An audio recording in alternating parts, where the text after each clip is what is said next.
Today I thought I'd try something different and I'm going to be sharing with you my graded Pokemon card collection. When I got back into the hobby in 2021, one of my immediate goals was to start collecting graded cards.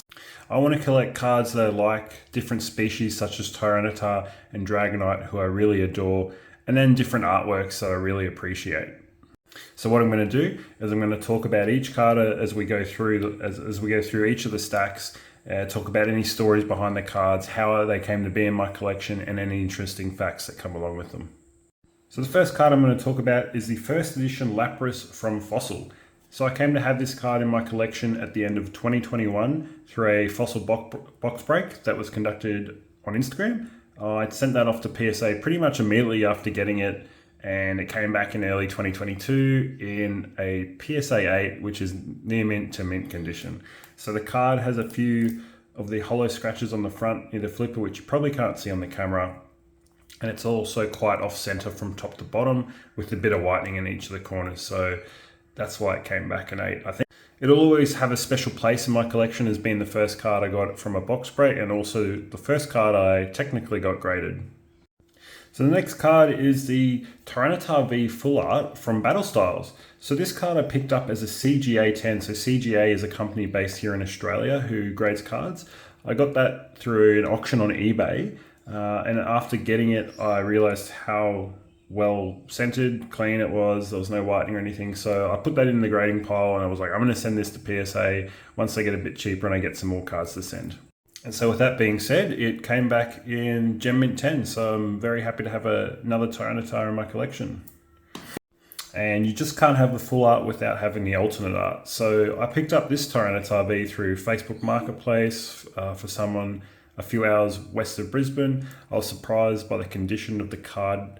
When I first saw it on Marketplace, I was kind of surprised, like, oh, no one out in Warwick is going to have a Pokemon card of this great condition.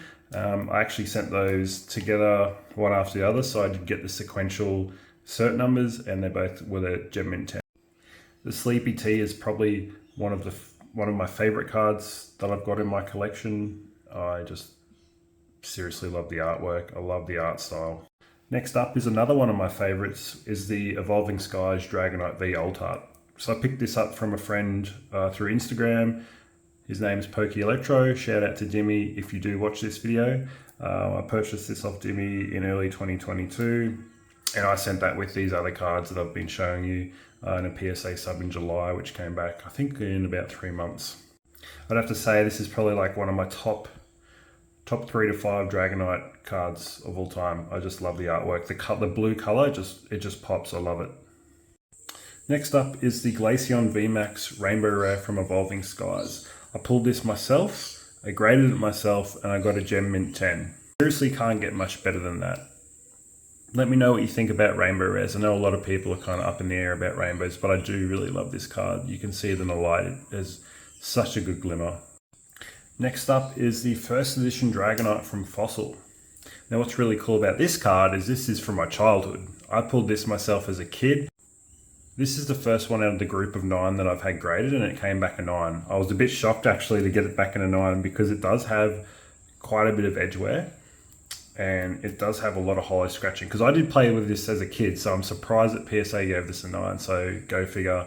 I'm super happy with it. This is probably the card that did kickstart my Dragonite love. Next we have the Reverse Foil Totodile from Shining Legends. So if you follow me on Instagram or have recently subscribed to me on YouTube, you'll see I did post a reel/short about this card. It was one of the graded cards that I did pick up in 2022. I got it through a Facebook auction, and I simply purchased it because I love the art. I remember when I got back into the hobby that I was looking at Totodile cards and I came across it and I was like, I have to get one of these down the track, and to get it in the reverse foil as well is really nice. As it currently stands, the card is also only a population of 10 in PSA 10, so it's a pretty low pop, so happy to have that in the collection. Okay, that's all the PSA cards for now. I'll move into the BGS pile and we'll go through those.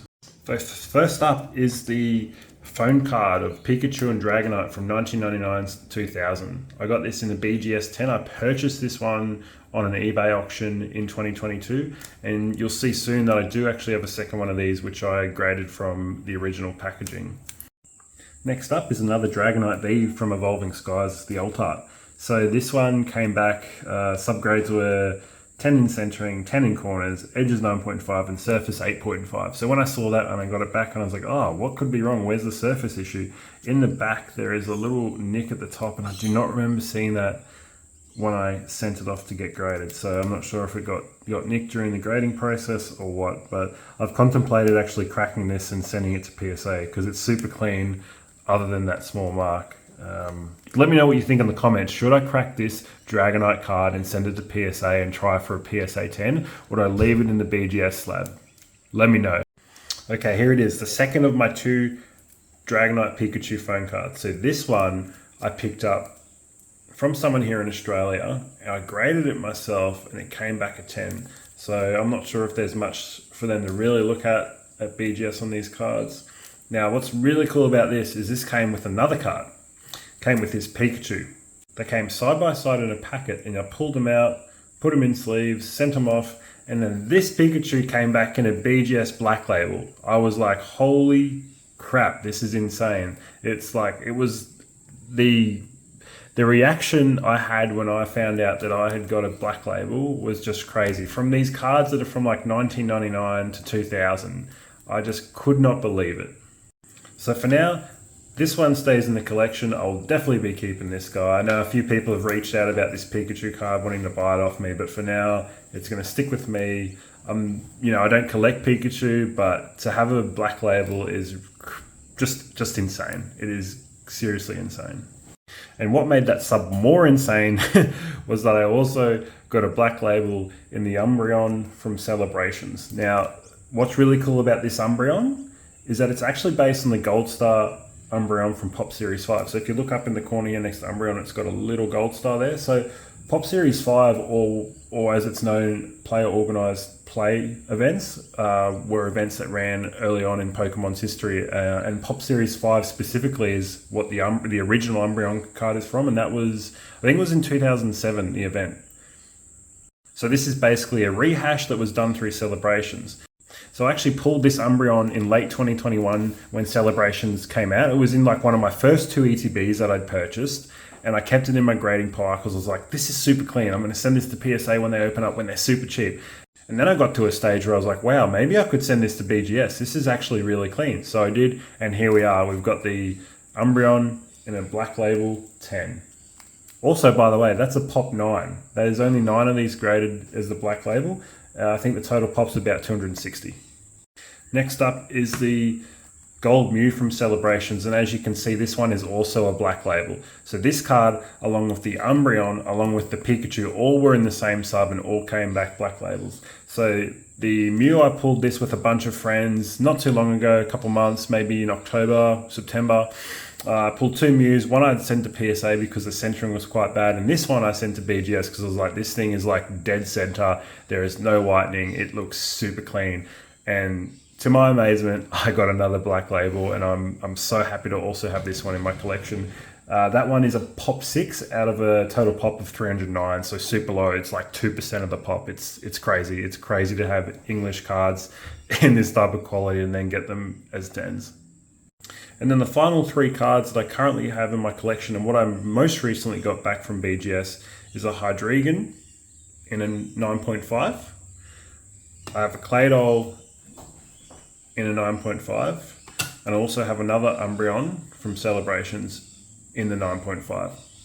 So these 3 cards I sent thinking that they were all pretty clean. I thought, hey, look, these probably could get 10s, and not one of them did. They all came pretty close, but that's part of the game. My understanding is that they could cross-grade as PSA 10s if I was to send them to PSA.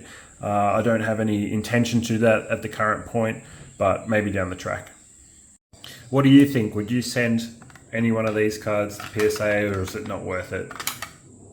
Let me know in the comments what you think. Should I send any of these to PSA? So that's it. That's all the graded Pokemon cards I currently have in my collection.